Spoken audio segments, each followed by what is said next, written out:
Aloha. And good evening. Welcome to all. I apologize for having your visit with these strange circumstances and this wet weather. But I'm still glad to see you. My name is Lucy Asa Thurston, and I'm there with my husband Asa. And I served with him as a missionary in these islands for most of my life. I was born in Marlborough, Massachusetts in 1795. And I was, though education for women was not a necessity in those days, and opportunities were very limited, I was a school teacher when I married the Reverend Asa Thurston and came to these islands. We were married on October 12th. No, yes, October 12th, 1819. And on October 23rd, 1819, we set out on our journey to Hawaii. 157 days at sea. And when we saw looming before us the great island of Hawaii, we spent most of our time here at our mission in Kailua. I have such fond memories of that place and such love for it. I understand our church, Oʻahu, still stands to this day. I was 25, young, determined, more than a little frightened of what lay ahead. I had perceived there would be dangers in these islands, but there were two dangers that I had not fully anticipated. One of those was the behavior of men in these islands, men who had been raised in a Christian civilization, unlike the islanders. There was a saying, or several, but these two expressions, very hackneyed, were, these islands are the end of the earth, and men who visit these islands hang their conscience on Cape Horn. Well, an incident that occurred shortly after our arrival greatly illustrates this. The Reverend William Ellis of the London Missionary Society of Tahiti brought two Tahitian missionaries and their wives to Honolulu. He was to accompany them to the Marquesas, where they were to begin a mission in those remote islands. Well, these were people of high standing in the church, of simple piety, and we welcomed them with great interest. The captain of the ship they sailed on was a man of high moral principles, and hitherto had treated them well. One evening, we were startled by a loud knock at the door. It was one of the missionaries, who said that this same captain had, with his sailors, broken into his home, taken his wife by force back to the ship. The same man, this same captain, had invited me 2 days before to walk alone with him on the plane. For some reason, I know not why, I declined. Now, not to use vile and uncouth language, I must say that this woman was ill-used. I found her several days later, groaning, with a square of cloth clutched tightly around her being, her chin laying in her chest. She cared not, nor knew not where she might. She chose not to see or speak to anyone. Her soul was ridden by desolation and despair. A bonnet had covered her entire being. I read about this incident a few years later in a public journal. The woman was said to be a sinner and to have disgraced herself and her Christian relatives. The captain, on the other hand, moved forward with an unsullied reputation, and this, my friends, is but one specimen of the manner in which the scale is poised against civilized man and olive-complexioned women in these Pacific seas.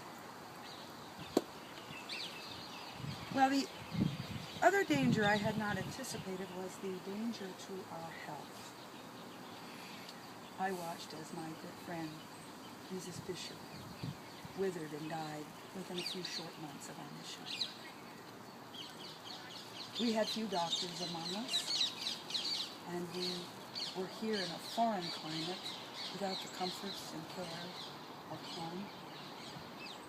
We labored from sunrise until late into the night, not only with household chores and children, but with the work we had been sent to do here among the people.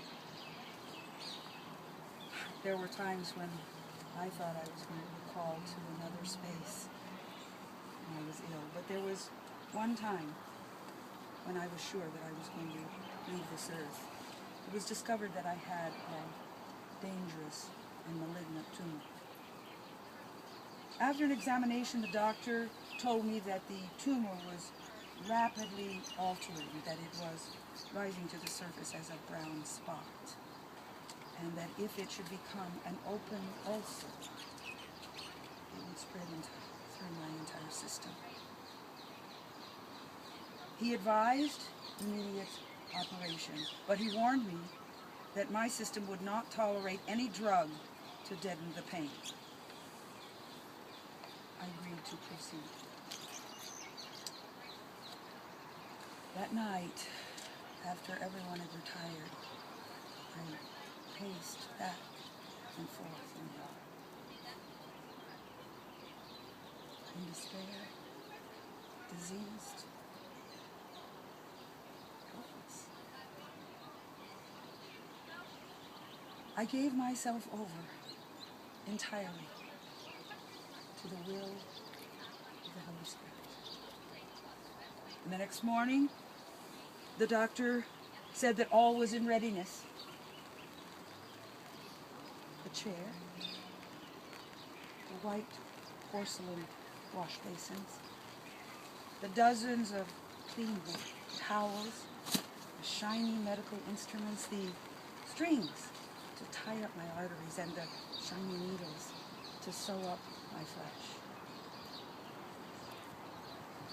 I sank into the chair, wishing, praying, hoping that I would be swallowed away. I looked at the doctor. Do you want to have this cut out? Yes.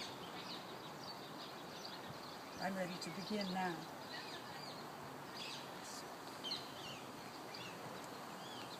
He placed my arm and showed me how to hold it, my left arm. He showed me how to press my feet against the foot of the chair.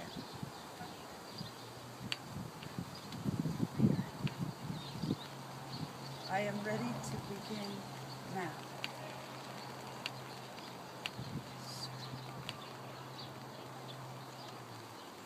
Removed the shawl from my left arm, leaving my breast and my side perfectly bare. I saw the knife in his hand.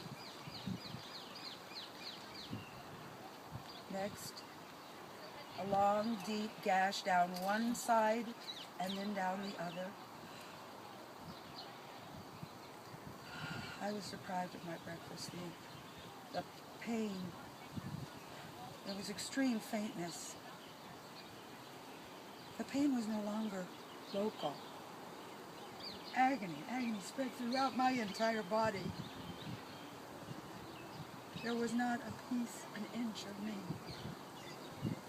that I did not feel. Each glimpse I had of the doctor was of his hand, wrist deep in blood. And for what seemed like hours, cut down my side, cut out my breast, cut out my gland, sewed up the arteries, and sewed up the wound.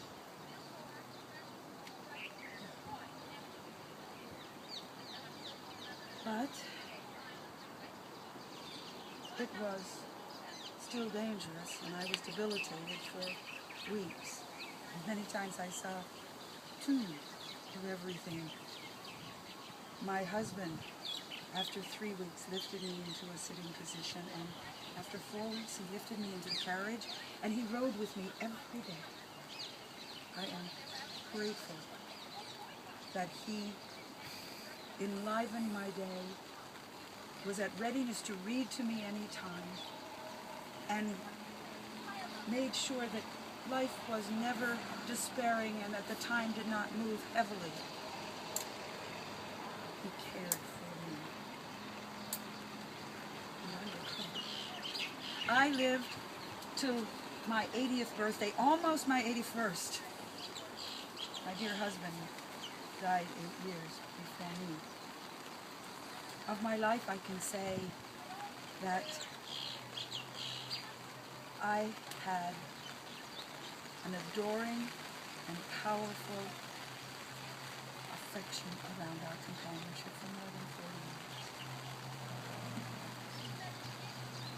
When I gave my hand to Mr. Thurston and left my father's house to come to this still unknown place,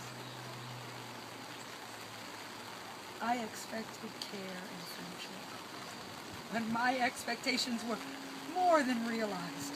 To be connected with such a man, to do such a work. It is what I would choose if given the opportunity again.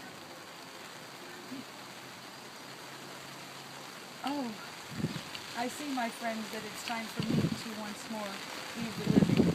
May God take you in his care, and perhaps we will meet again in another